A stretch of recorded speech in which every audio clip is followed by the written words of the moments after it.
ইসলাম ভাই কি দেখাবেন আজকে? ভাই আজকে মায়া তেল দেখাবো। মায়া তেল, অনেকে মায়া তেল খেলে। ভাই এগুলোর উপকারিতা কি ভাই? এটার উপকারিতা হচ্ছে এটার 3-4 ক্যাটাগরির আছে। হ্যাঁ, এটা হচ্ছে হেয়ার ফল সলিউশন, মানে চুল পড়বে না, তাই তো? চুল পড়বে না। আর এই পাশে একটা আছে সাথে আবার বডি ওয়াশের যে আছে সেটাও ফ্রি। এটা হচ্ছে হেলদি অ্যান্ড শাইনি হেয়ার। ও এটা হেলদি মানে চুল স্বাস্থ্যকর, স্বাস্থ্যবান করবে।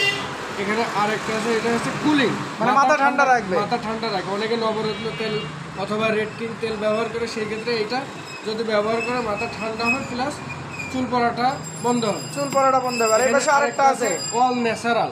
অল ন্যাচারাল, অল ন্যাচারাল বলতে সাথে বোঝায় একটা ফ্রি আছে কি ভাই? Magic herbal toothpaste. All natural বলতে বোঝায় এটা চুল পড়া বন্ধ করবে, চুল সিল্কি করবে এবং চুলের আগা ফাটাটা বন্ধ করবে। বন্ধ করো, খুশির কোনো কাজ করবে না কি ভাই এগুলাই? প্লাস অল্প অর্থ বোঝায় খুশির কাজও করবে। দর্শকবৃন্দ নিতে চাইলে অবশ্যই শাকিল ভাইয়ের সাথে ইনবক্সে যোগাযোগ করবেন।